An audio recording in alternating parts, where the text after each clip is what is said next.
Welcome back to Class Valuation's new hire training series on appraisal report writing. The intent is to guide a real estate appraiser, a user of appraisal services like an employee at a lender or an appraisal management company, or for that matter, any other reader of an appraisal report through the form.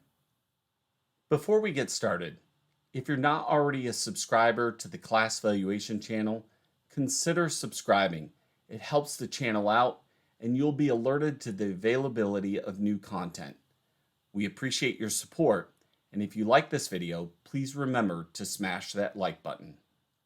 The cost approach is based on fundamental appraisal principles and reflects the thinking of those buyers and sellers in the residential real estate market who relate value to cost. And the income approach to value converts the income generating potential of a property into a value indication. There are only two choices for home buyers: purchase an existing home or build a new home. The cost approach measures value by considering the cost to build a new substitute property plus the value of the land. The cost approach is not required by the GSEs, but some of our lenders may require the cost approach to be completed as a client-specific requirement. There are also circumstances when the cost approach will be completed because the appraiser has determined that it is necessary for credible assignment results.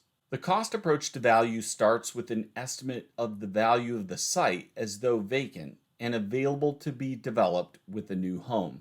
There are numerous methods available for estimating a site value, but the availability of data and neighborhood characteristics are the main factors that dictate the method that is most reliable. You may also see comments in this section from the appraiser addressing the land to value ratio. The form provides a space for the appraiser to summarize the method or methods used to develop the site value opinion.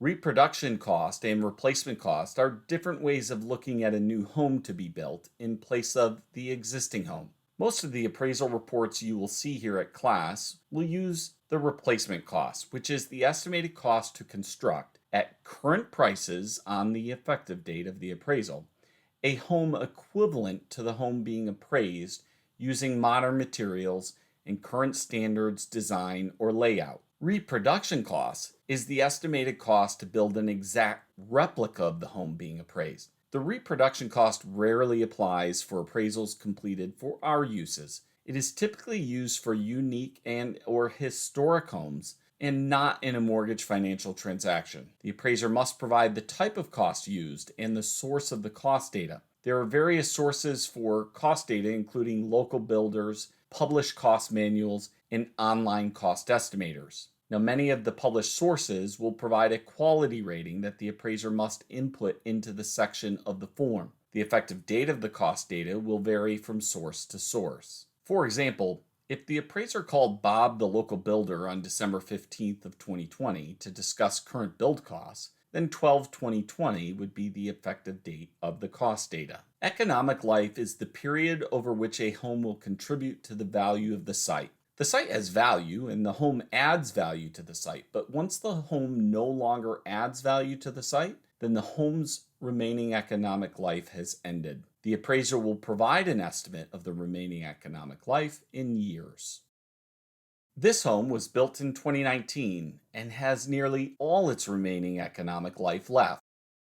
This house was built in the 1940s, and the property was purchased as a land sale, and the home was actually demolished to make way for a new home, just like the houses next door to it. In this case, the house had no remaining economic life left.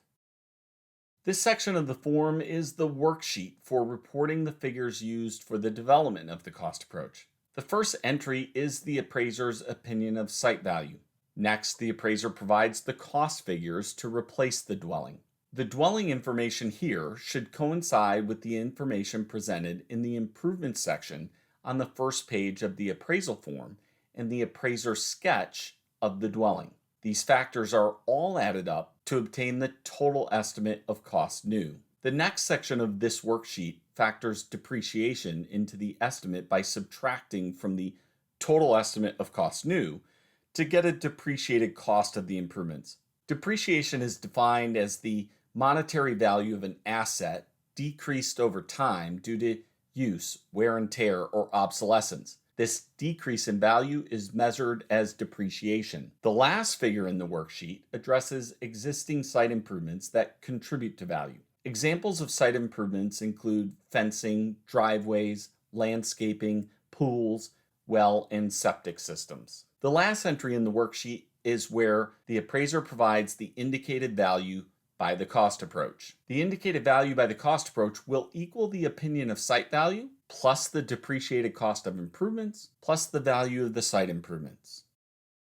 The income approach to value converts the income generating potential of a property to a value indication. To apply the income approach in valuing residential properties, a gross rent multiplier, or GRM, is applied to an estimate of market rent.